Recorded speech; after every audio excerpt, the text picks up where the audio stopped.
So you're thinking about Fishvault, but want to check and see what's inside before you fork over your hard-earned cash? Well, you're in the right place. I got right here the November Fishvault Elite Box. Let's check out what's inside.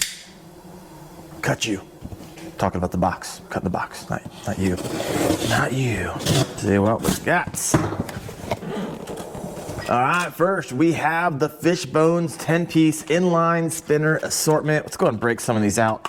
I usually don't fish a whole lot with spinners. I probably should. So I believe it's gonna come with 5 1/8 ounce spinners and then 5 1/4 ounce spinners. I know some guys, that's all they freaking fish with, right? That spinning action right there is money. So I'm actually glad I don't have like maybe 3 of these. Probably need to fish them a little bit more. These things will pick up a lot of different fish. Of course, you'll be able to pick up bass with them, but however, what I like to use these for is whenever I'm fishing trout. Also, a lot of inlines, you'll pick up panfish, pick up bluegill, crappie, which is nice. On your larger rooster tails, you pick up pike, pickerel, and also walleye will nail these as well. So, fish bones, pretty awesome. All right, what else we got? Oh, what do we got here?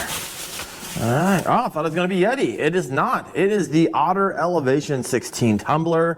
This thing's pretty sweet. I can tell it's double-walled, vacuum insulated, and stainless steel, of course. And also, so this is going to have a copper lining inside of it as well. That thin copper lining is going to reflect that heat back into the liquid or cold away from the liquid. So this is a nice tumbler. In fact, I'm not even going to wash it. I'm just gonna pour my coffee in it. And all over my fingers. It's pretty hot. Ouch. Yeah. All right. This looks like a bunch of Lew's stuff in here. So this is gonna be the Mock Speed Tool 7-inch fillet knife from Lew's. Got a nice plastic sheath on the back end. I'm not gonna open that up. I feel like I got like 3 fillet knives. I need to start opening these up. So the cool things about these, of course, it's got the wind grip on it. It's gonna have it, especially when it gets wet. Typically what happens when you start filleting fish, wet and slimy. So I like it. All right, what else we got? We got the carbon steel pliers from Lew's as well. I'm gonna open this bad boy up. All right, let's do this without cutting.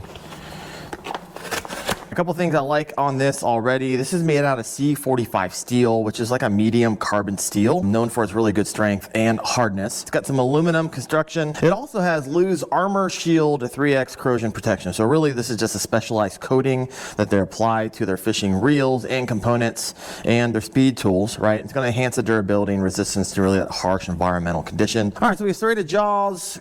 Looks like a crimping slot here. Bead shear cutter. Look at that, that's a serious torque on that bad boy. And it also comes, which I like, so not only are you gonna get the sheath, but you're also gonna get the lanyard. So this is really great for kayak anglers. This is gonna go right into there.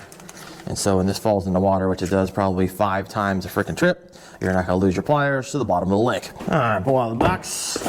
Ooh, a Mach 1 speed spin. Ah, here we go, folks. This is a 10 ball bearing speed spin. I think I actually have one of these. This is my second one, which is great because I got a ton of rods from Impulse and I don't have enough reels for all of them. I know, right? First world problems. But this is going to have a graphite reel. And really what graphite reels are really great for is reduces the weight while still maintaining that durability, allowing for that better casting accuracy and angler comfort. It's got a skeletal carbon rotor, a double anodized aluminum spool is what you're looking at right here. You might be like, well, what's the point of that? Well, the anodization process is an electrochemical process that enhances the natural oxide layer on the surface of metal, typically aluminum, right? So I see it a lot on reels. And this process, what it does is it improves the metal's durability and corrosion resistance, and really just makes that aesthetic appeal look a lot nicer as well. So, all right, I will throw that on a rod here soon. All right, what else do we got?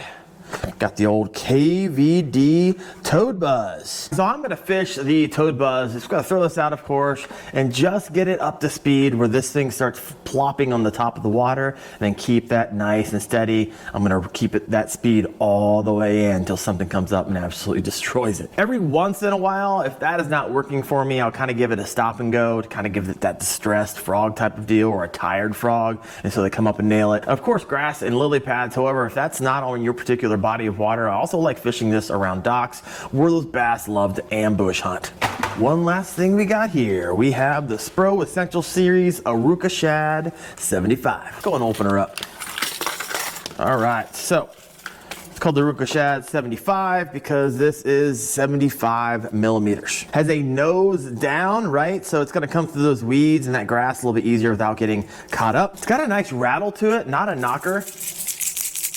Hear that? It's fairly heavy. It's going to be a 5/8 ounce. I like the color on it. It's got sharp, sticky hooks on it. These are Gamakatsu hooks. I believe it's a number 4 in the front, number 6 in the back. And what I would throw this on typically would be a 7.2, 7.3 rod. I'm going to put a 15-pound fluorocarbon out there. This thing's going to cast a country mile and just reel them in, folks. Reel in the bigs. So there you have it, folks. If you liked this box unopening, you're like, hey, I want to see a little bit more before I pull the trigger. Got one for you right there, and another one right there. Thanks for watching, guys. I'll see you.